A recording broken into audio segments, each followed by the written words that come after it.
2025 లేదా 26లో డిగ్రీ లేదా బీటెక్ చదివారా? సాఫ్ట్‌వేర్ జాబ్ కోసం ఎదురు చూస్తున్నారా? అయితే కోడ్ జ్ఞాన్ 100 డేస్ కోర్సులో చేరండి, జాబ్ సాధించండి.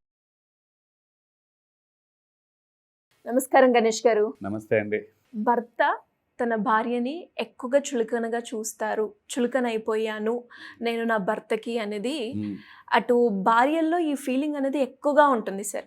అండ్ కానీ కొన్ని సిచ్యువేషన్స్ మనం చూసినా కూడా భర్త కేర్లెస్గా ఉండడం, ఏది చెప్పినా కూడా నెగ్లెక్ట్ చేయడము, ఇవి తరచుగా మనం చూస్తూ ఉంటాం ఇళ్లల్లో. ఇలా ఎందుకు జరుగుతుందంటారు? భర్త చులకనగా చూస్తే దానివల్ల ఎలాంటి కాన్సిక్వెన్స్ ఉంటాయి? మెంటల్గా, ఫిజికల్గా, బయాలజికల్గా తను ఏ రకంగా సఫర్ అవుతుంది? సఫరింగ్స్ చాలా రకాలు అవుతుందండి. చాలా రకాల నష్టపోతారు. అది వినడానికి చిన్నగానే చులకనగా చూడడం అనేది స్టార్ట్ అయ్యేది. అది తెలియకుండానే బంధంలో, రిలేషన్షిప్లో అన్ని పెద్ద పెద్ద గొడవలకు, ఈవెన్ బ్రేకప్స్, డివోర్సెస్ వరకు కూడా, విడాకుల వరకు కూడా దారితీసే సూచనలు అక్కడే ఫౌండేషన్. చులకన చూడడము, భార్యను చులకనగా చూడడం అనేది ఓవర్ నైట్కి ఒకే రోజు అయ్యేది కాదండి. స్లోగా అవుతుంది బిగినింగ్ నుంచి.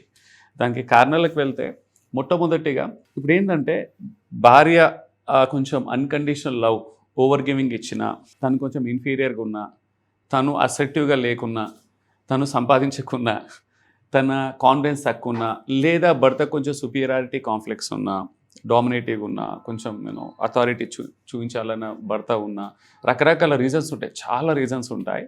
కానీ ఎప్పుడైతే భార్య కొంచెం ఇండిపెండెంట్గా, తను కొంచెం ఏంటంటే భర్తతో ఈక్వల్గా కానీ కొంచెం అంటే లైక్ అన్నిట్లలో కొంచెం the way of thinking, the way she presents, okay, ఏదైనా మాటలు పడితే పడే వాళ్ళ మీదనే ఎవరైనా పడే వాళ్ళని అంటారండి, పడని వాళ్ళని అన్నారు. సో తను ఏమవుతుందంటే భార్య కూడా స్టార్టింగ్లో చిన్న చిన్నవి అలాగే పడుతూ పడుతూ వెళ్తుంటే అది అలవాటు అయిపోతుంది. సో ఇక్కడ ఏమవుతుందంటే ఏదైనా సరే స్టార్టింగ్లో చిన్నగా మొదలై ఇంకా పెరుగుతూ ఉంటుంది ఇంటెన్సిటీ అనేది. సో భర్త చులకన చూడడం స్టార్ట్ చేశాడు అనుకో, పెరుగుతూ ఉంటుంది మ్యాగ్నిట్యూడ్, తను పడుతూ ఉంటుంది, అలాగే వెళ్తూ ఉంటుంది. ఇక్కడ అన్ఫార్చునేట్లీ ఏంటంటే అండి, అంటే చాలా వరకు గ్రాంటెడ్గా తీసుకుంటారు భార్య భర్తలు ఇద్దరు. ఇక్కడ కేవలం భర్త భార్యను చులకన చూడడమే కాదు, ఇప్పుడు యాజ్ అ రిలేషన్షిప్ కోచ్గా నేను చాలా మందిని కౌన్సిలింగ్, కోచింగ్ చేస్తుంటాను కదా, రెండు వైపులు ఉంటుందండి. సో మోస్ట్ ఎక్స్టెంట్ భార్యలు ఎక్కువ సఫరింగ్ సైడ్లో ఉన్నారు, బట్ రెండు వైపులా ఉంటుంది. ఇక్కడ ఏంటంటే ద మోస్ట్ గ్రాంటెడ్ లైట్గా తీసుకున్న బంధం ఏదైనా ఉందంటే భార్య భర్తల బంధమే. అంటే ఎవరికైనా రెస్పెక్ట్ ఇస్తారు. ఇప్పుడు భర్త భార్యను చులకనగా చూసినా, లైట్గా తీసుకున్నా, ఇబ్బంది పెట్టినా, బాధ పెట్టినా బయట వాళ్ళకి చాలా బాగుంటాడు, బయట వాళ్ళ దగ్గర అలా ప్రవర్తించాడు. అంటే అవును, తను ఎంత మంచి వ్యక్తి అంటే, ఫలానా వ్యక్తి అంటే అబ్బాయి అంటే అలా ఉండాలి, చాలా గౌరవం, చాలా రెస్పెక్ట్, ఎవరిని హర్ట్ చేయడు, ఎవరైనా సాయం కావాలంటే సహాయం చేస్తాడు. బట్ భార్య విషయానికి వచ్చేసరికి గ్రాంటెడ్గా, ఎందుకంటే ఎంటైటిల్మెంట్, తన నా భార్య తన పనులు చేసి పెట్టాలని ఒక ఎంటైటిల్మెంట్ షీల్తో ఉంటాడు. తర్వాత ఇదేంటంటే కొంచెం చైల్డ్హుడ్ ప్యాటర్న్స్ కూడా అండి. తన ఏంటంటే ఇమోషనల్ ప్యాటర్న్ అలా బిల్డ్ అవుతుంది. అంటే చిన్నప్పటి నుంచి తన ఇమోషనల్ ప్యాటర్న్ ఎలా ఉందనేది కూడా మ్యాటర్స్. చిన్నప్పటి నుంచి అంటే అమ్మాయిలను అలా చూడాలి, అమ్మాయిలు మన సుపీరియర్, అమ్మాయిల కంటే మనం కొంచెం authoritative, we're more dominant, we're కొంచెం ఎక్కువ అని ఒక ఇమోషనల్ ఫీలింగ్ ఉన్నా ఒకవేళ ఉన్నా, లేదా సొసైటీలో చూస్తుంటారు కంట్రోల్గా పెట్టుకోవాలి, నేనే కొంచెం అప్పర్ హ్యాండ్గా ఉండాలి, ఐ షుడ్ నాట్, అంటే నేను సరెండర్ అయిపోకూడదు, నన్ను ఎప్పుడు ఒక పై చేయి ఉండాలని చెప్పేసి ఆ డామినేటివ్ కోసము చిన్న చిన్న తప్పులను, చిన్న చిన్న ఫ్లాస్ని, అంటే ఎలాంటి చిన్న చిన్న వెళతి ఏదైనా సరే, ఎలాంటి లోటుపాట్లు ఉన్నా కానీ చిన్న వాటిని పెద్దగా ప్రాజెక్ట్ చేయడంతో అదేమవుతుందంటే పెరిగి పెద్దగా అవుతుంది. చూడండి, ఏ బంధమైనా ఇక్కడనే మొదలవుతుంది. అంటే గొడవలకు, పెద్ద పెద్ద గొడవలకు పునాది ఇక్కడే. ఇక్కడ ఒకరినొకరు రెస్పెక్ట్ చేయడము, ఒకరికొకరు ఇమోషనల్గా కనెక్ట్ అయినప్పుడే ఆ బంధం నిలుస్తుంది. అన్ఫార్చునేట్లీ లైట్గా తీసుకుంటారు, గ్రాంటెడ్గా. ఎప్పుడు రియలైజ్ అవుతారంటే వాళ్ళు లాస్ట్కి తను పడుతూ పడుతూ పడుతూ భార్య భరిస్తూ ఒక స్టేజ్కి వస్తుంది, పీక్ స్టేజ్కి వచ్చేసాక ఇక నా వల్ల కాదు అని చెప్పేసి ఒక బ్రేకప్ డిస్కషన్, ఒక సపరేషన్ ప్రాసెస్ అనే ట్రిగ్గర్ ఆ విషయం అక్కడ స్టార్ట్ అయినప్పుడు సడన్గా చేంజ్ అయిపోతాడు.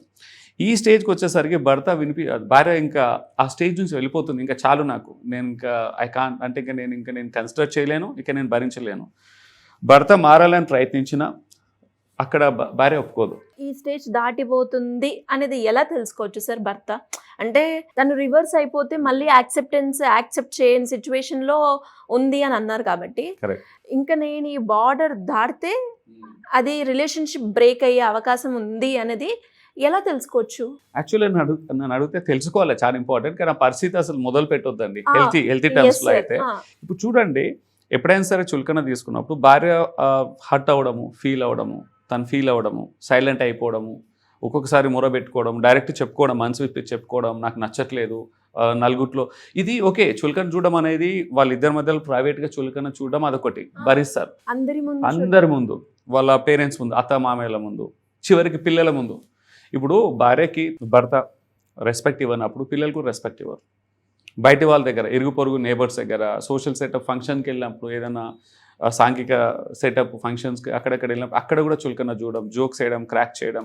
ఇక్కడ ఏంటంటే వీళ్ళే ఒక అథారిటీ పవర్ ఇచ్చేస్తున్నారు. అంటే షీఈస్ టేకెన్ ఫర్ గ్రాంటెడ్ అని పిల్లలు చేస్తారు, అత్తమామ చేస్తారు, చివరికి ఫ్రెండ్స్ కూడా లైట్గా తీసుకుంటారు. ఎవరు రెస్పెక్ట్ ఇవ్వరు. ఫస్ట్ ఆఫ్ ఆల్ అండి, మన రెస్పెక్ట్ మనం రెస్పాన్సిబుల్, మన రెస్పెక్ట్ మనం కాపాడుకోవాలి. భర్త ఆ స్థాయికి వెళ్ళారంటే భార్యది కూడా కొంచెం రోల్ ఉంటుంది. స్టార్టింగ్ నుంచే కొంచెం అసెర్టివ్గా, గొడవ పెట్టుకోమని చెప్పట్లేదు, కాన్ఫ్లిక్ట్ దిగమని చెప్పట్లేదు, కొంచెం కనెక్ట్ అవ్వాలి. స్టార్టింగ్నే కొంచెం అసెర్టివ్గా చెప్పుకోవాలి. ఇక్కడ ఏంటంటే ఒకే రోజు అయింది కాదు, తను హర్ట్ అవుతుందంటే చాలా విషయాలు ఉంటాయి. తను ఏంటంటే చేసే పనులు టైంకి చేయలేదు, స్ట్రెస్కి వెళ్ళిపోతుంది, తను క్రానిక్ స్ట్రెస్ డెవలప్ అవుతుంది స్లోగా, తన ఆరోగ్యం కొంచెం డిస్టర్బ్ అవుతుంది, బాగా ఇమోషనల్గా సఫర్ అవుతుంది భార్య, చిరాకు పడ్డము. ఓకే, తర్వాత ఈ మధ్య బయాలజికల్ కూడా ఇంపాక్ట్ అవుతుంది. మంత్లీ సైకిల్ డిస్టర్బ్ అవ్వడం, పీసీఓడీలు డెవలప్ అవుతున్నాయి, బయాలజికల్గా స్ట్రెస్ జోన్లోకి వెళ్ళిపోతారు. అప్పుడప్పుడు చిన్న విషయానికి ఎక్కువ ట్రిగ్గర్ అయిపోవడం భార్యలు. అంటే విషయం చిన్నది కానీ పెద్ద ట్రిగ్గర్ అవుతుంది. అంటే ఇక్కడ ఆ విషయం ఇప్పుడున్న డిస్కషన్ పాయింట్ కాదు. ఇంతకుముందు ఆయన అన్ని చులకన డాట్స్ అన్ని వెనకాల మోస్తుంటుంది, ఇమోషనల్ బ్యాగేజ్గా మోస్తుంది. ఒక చిన్న మాటకు పెద్ద రియాక్షన్ వస్తుంది. ప్రాబ్లం అక్కడ చిన్న మాట కాదు, ఆ రియాక్షన్ వెనకాల ఉన్న చాలా చిన్న చిన్న విషయాలు అన్నీ ఒక కుండెడు ఉన్నాయన్నమాట, చాలా ఉంటాయి విషయాలు. అవన్నీ కూడా ఒకేసారి ఇట్లా బస్ట్ అవ్వడము. ఇంకోటి ఏంటంటే వాళ్ళ ఇద్దరి మధ్యలో ఇమోషనల్ బాండ్ అనేది వాళ్ళ ఇంటిమేసీ పైన కూడా, వాళ్ళ వైవాహిక బంధంలో కూడా అక్కడ కూడా ఇంపాక్ట్ చూపిస్తుంది. వాళ్ళిద్దరి మధ్యలో ట్రస్ట్ దెబ్బతింటుంది, హెల్తీ కమ్యూనికేషన్ ఉండదు, ఒకరి మీద ఒకరు రెస్పెక్ట్ కోల్పోతారు ఒక స్టేజ్ వచ్చాక. ఇక్కడ ఎప్పుడైనా సరే లైఫ్ పార్ట్నర్, భార్య కావచ్చు, భర్త కావచ్చు, వాళ్ళు కొంచెం డిస్కనెక్ట్ అవుతున్నారు, ఎమోషనల్గా వాళ్ళు ఫ్రీగా చెప్పుకోలేకపోతున్నారంటే, ఎమోషనల్గా కనెక్ట్ అవ్వట్లేరు, సంతోషాన్ని సంతోషంగా పంచుకోవట్లేదంటే. ఇప్పుడు ఎగ్జాంపుల్, భార్య వచ్చేదైనా సంతోషం పంచుకుంటే భార్యతో, భార్య కూడా హ్యాపీగా ఫీల్ అయ్యి పంచుకునే స్థాయిలో లేదంటే సంథింగ్ ఈజ్ గ్యాప్, ఏదో ఒక క్రాక్ ఉన్నట్టు అక్కడ. అది మనం గ్రహించుకోవాలి. తను ఇరిటేటివ్గా కొంచెం ఇంతకుముందు అనుకున్న రీజన్స్ తోటి. సో ఇక్కడ ఏంటంటే వీళ్ళు ఎందుకు చేయట్లేదు, ఎందుకు సంతోషంగా ఎందుకు పంచుకోవట్లేదు, నాకు బాధలో ఉంది, నా బాధను ఫీల్ అవ్వట్లేదు, ఎందుకు ఫీల్ అవ్వట్లేదు, రీజన్ ప్రతి విషయానికి, అంటే ప్రతి దానికి ఏదో ఉంటుంది. సింపుల్గా చెప్పాలంటే ఇక్కడ అండి, ఇమోషన్స్ని బంధంలో ఎప్పుడైనా ఇమోషన్తోనే కనెక్ట్ అవ్వాలి, లాజిక్తో కరెక్ట్ చేయకూడదు. ఇక్కడ భార్య ఫీల్ అయినప్పుడు దీంట్లో ఏముందండి, భర్త ఒక లాజిక్, ఒక రియాలిటీ, ఒక ఫ్యాక్ట్, ఒక రేషనాలిటీ చూపిస్తాడు అక్కడ. ఇమోషన్స్ని ఎప్పుడు ఇమోషన్స్తో గెలవాలి. ఇంకోటి సైకలాజికల్గా భార్య భర్త ఇద్దరు దే ఆర్ కండిషన్డ్ డిఫరెంట్. భార్య ఎప్పుడు కొంచెం ఇమోషనల్గా ఎక్స్ప్రెసివ్గా ఉంటుంది, భర్త ఎమోషన్స్ కొంచెం తక్కువ ఉంటాయి, ఎక్స్ప్రెసివ్గా ఉండడు. సో ఇక్కడ ఏంటంటే తను ఇమోషనల్గా ఎక్స్ప్రెస్ చేయట్లేదంటే షీఈస్ పుల్లింగ్ అవే, తను సైలెంట్గా వెళ్ళిపోతుంది. That's a big red flag, అదొక ఇండికేషన్. అక్కడే ఇమీడియట్గా తను ఏంటంటే పసిగట్టి తను కొంచెం సెల్ఫ్ రిఫ్లెక్షన్ చేసుకోవాలి, ఆత్మ పరిశీలన చేసుకోవాలి భర్త, ఎందుకు ఇట్లా అవుతుందని. తనని నిందించడము, తనని తిట్టేయడము, బ్లేమ్ చేయడము, ఉల్టా తనే ఇంకా విక్టిముడ్లోకి వెళ్ళిపోవడం, నేను ఒక బాధ్యతని, నాకు కావాల్సింది చేయట్లేదు, అవ్వట్లేదు అంటే ఎందుకు చేయట్లేదు అనేది లోతుగా కారణాలను విశ్లేషించుకోవాలి అతను. ఒకప్పుడు బాగానే ఉండే, ఇప్పుడు ఎందుకు బాగాలేదు. ఓకే, డే 1 నుంచి అంటే మొదటి రోజు నుంచి బంధం బాగాలేదు, తను అలాగే ఉందంటే అది వేరు. బట్ అలా ఉండదు కదా, స్టార్టింగ్లో బాగానే ఉంది, తర్వాత మారిపోయిందంటే ఏదో ఒక కారణం ఉంటుంది. ఇంకొకటి ఈ మధ్యకాలంలో చూస్తున్నాం చాలా సెన్సిటివ్ ఏంటంటే, భార్య ఏదైనా ఎమోషన్స్ ఉంటే భర్తతో పంచుకోవడం ఆపేస్తుంది. ఇంకా తన సంతోషాన్ని కావచ్చు, తన దుఃఖాన్ని కావచ్చు, ఏదైనా బాధని కానీ భర్తకు చెప్పుకోదు.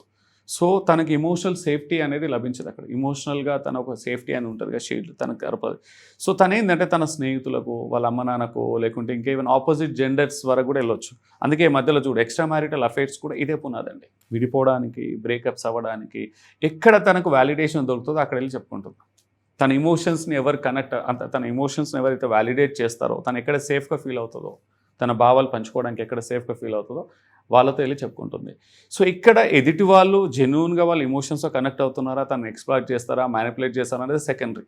అలా కూడా అవుతుంది. వీళ్ళు ఏంటంటే వల్నరబుల్ అయిపోతారు. వీళ్ళు ఏంటంటే ఎవరైనా అలాంటి వాళ్ళని ఈజీగా మోసం చేసే వాళ్ళు, ఎక్స్ప్లాయిట్ చేసే వాళ్ళు కూడా ఉన్నారు. మనకు సపోర్ట్ చేసే వాళ్ళందరూ మన మంచి కోరమే వస్తుందని లేదు. అది ఫీమేల్స్ కావచ్చు, లేదా ఆపోజిట్ జెండర్ మేల్స్ కావచ్చు. సో ఇక్కడ తీరే నష్టం అవుతుంది. తర్వాత వాళ్ళ పేరెంటింగ్ మీద కూడా ఇంపాక్ట్ అవుతుంది. ఇప్పుడు భార్య హెల్తీగా, ఇమోషనల్గా హెల్తీగా లేకుంటే ప్రతి దాని మీద ఇంపాక్ట్ పడుతుంది. తన బయాలజికల్ హెల్త్, తన పర్ఫార్మెన్స్ పైన, ఇంట్లో తను చేసే డ్యూటీ. ఈ మధ్యకాలంలో చాలామంది వర్కింగ్ ఎంప్లాయీస్ ఉన్నారు, ఇద్దరు వర్క్ చేస్తున్నారు, తన వర్క్ మీద ఇంపాక్ట్ అవుతుంది. ఆ స్ట్రెస్ ఈ స్ట్రెస్ కలిసి క్రానిక్ స్ట్రెస్ అయిపోతుంది. ఒక ఇన్సెక్యూరిటీ భావంతో జీవిస్తారు. ఫియర్ ఆఫ్ ఇన్సెక్యూరిటీతో పాటు ఒక యాంగ్జైటీ డెవలప్ అవుతుంది. నెక్స్ట్ ఏమవుతుందో, ఫ్యూచర్ ఎలా ఉంటుంది, నేను ఇంకా అంటే తెలియకుండానే ఒక anxiety zone and insecurity feeling. ఈ ఇంపాక్ట్ అనేది పిల్లల పైన కూడా ప్రభావం చాలా చూపిస్తుంది. సో ఓవరాల్గా ఇద్దరి మధ్యలో బంధాన్ని పైన కూడా ఇంపాక్ట్ అవుతుంది. ఈ మధ్యలో చూడు, పెళ్ళయి 10 సంవత్సరాలు అయినా 15 సంవత్సరాలు అయినా డివోర్స్ అనే ఆప్షన్ని వారు పరిశీలిస్తున్నారు.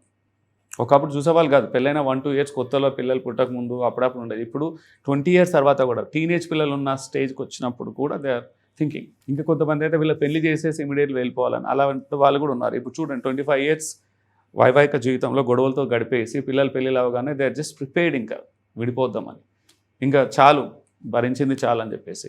ఇక్కడ ఈ స్టేజ్కి వచ్చినాక భర్త ఇప్పుడు ఈ మధ్యకాలంలో ఒక సినిమా వచ్చిందండి, మాధవన్, ఒక ఓటీటీలో ఒక scene, remember, I don't recall that.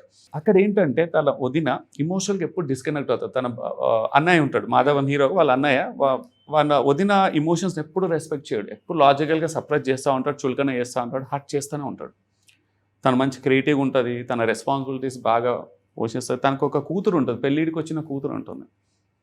కూతురు పెళ్ళి కూడా అవ్వలేదు, తను ఎమోషనల్గా డిస్కనెక్ట్ అయిపోయి షీఈస్ ఎక్స్ప్లోరింగ్ డివోర్స్. ఇక్కడ విచిత్రం ఏంటంటే తన మరిది అప్పటికి పెళ్ళవలేదు, తను కూడా వదినకి సపోర్ట్ చేస్తాడు, తన కూతురు కూడా వాళ్ళ అమ్మకే సపోర్ట్ చేస్తుంది, వాళ్ళ అన్న సపరేట్ ఏకాకి అయిపోతాడు.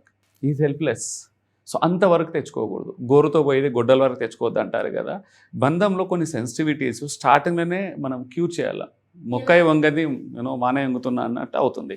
సో స్టార్టింగ్లో ఇక్కడ ఏంటంటే, ఇక్కడ భార్య కావచ్చు భర్త కావచ్చు, ఎవరు గ్రాంటెడ్గా తీసుకోవద్దు, ఎంటైటిల్గా తీసుకోవద్దు. ఇప్పుడు చూడండి, లైఫ్ పార్ట్నర్ ఎప్పుడు కరెక్ట్ చేయడానికి ట్రై చేయొద్దు. కరెక్షన్కి వెళ్తే కాన్ఫ్లిక్ట్స్ వస్తాయి, వాళ్ళతో కనెక్ట్ అవ్వండి, వాళ్ళ ఇమోషన్స్తో కనెక్ట్ అవ్వాలి ఫస్ట్. ఇమోషన్స్తో కనెక్ట్ అయినా కరెక్షన్ ఆటోమేటిక్ అయిపోతుందండి. మీ భావాలు ఏమున్నా వాళ్ళు అర్థం చేసుకొని కరెక్ట్ అవుతారు. లేదనుకో, కరెక్షన్కి వెళ్ళామనుకో వాళ్ళ కాన్ఫ్లిక్ట్స్కి దారి తీస్తుంది. ఇప్పుడు ముళ్ళుని ముళ్ళుతోటే తీయాలన్నట్టు ఇమోషన్స్ తోటే రిజాల్వ్ చేయాలని, ఇమోషన్స్ తోటే కనెక్ట్ అవ్వాలి. అలాగే లాజిక్స్ తోటే కనెక్ట్ అవ్వాలి. లాజిక్ని కూడా ఎమోషన్తో కనెక్ట్ అవుదామంటే అవ్వదు అది.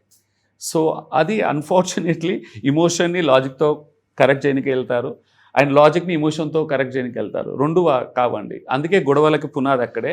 ఆ కరెక్షన్ తోటి కనెక్షన్ విడిపోయి డిస్కనెక్ట్ అయిపోతారు, కాన్ఫ్లిక్ట్స్కి వెళ్ళిపోయి తర్వాత బ్రేకప్స్ కూడా దారితీస్తుందండి. దిస్ ఇస్ సింపుల్ ఫండా అండి, రాకెట్ సైన్స్ ఏం లేదు. జస్ట్ కనెక్ట్ అవ్వాలంతే, ఒక ఎంపతి చూపించాలి. లైఫ్ పార్ట్నర్ చెప్పే మాటలని మనం మాటలతో అంటే మనం చెవులతోటే కాదు, మన వాళ్ళ హావభావాలని ఇమోషన్స్ని పసిగట్టాలి, అబ్జర్వ్ చేయాలి. వాళ్ళ ఇమోషన్స్ని మనం కూడా రెసిప్రోకేట్, మిర్రర్ అవ్వాలి, మ్యాచింగ్ అవ్వాలి. వాళ్ళకి ఎవరైనా సాడ్గా ఉన్నారంటే సాడ్ ఫీలింగ్స్తో వైబ్స్తో కనెక్ట్ అవ్వాలి. ఒకరు సాడ్గా ఉంటే మనం సంతోషంగా ఎగిరి గంతులేలేము.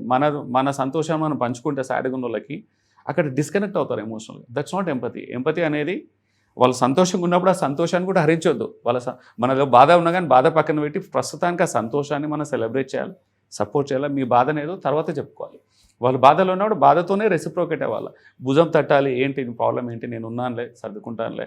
ఎంపతి సొల్యూషన్ ఇవ్వకుండా పర్లేదు, ఇమోషనల్గా కనెక్ట్ అయినా ఎంపతి చూపించినప్పుడు ఎలాంటి గొడవలైనా, ఎలాంటి భేదాభిప్రాయాలైనా, మనస్పర్ధలు వచ్చినా అవన్నీ ఇలా వెళ్ళిపోతాయండి. ఇమోషనల్ కనెక్ట్ ఈజ్ చాలా ఇంపార్టెంట్. చాలా బాగా చెప్పారు, కరెక్షన్ కాదు కనెక్షన్ ఈజ్ ఇంపార్టెంట్ అని. Thank you so much. Welcome.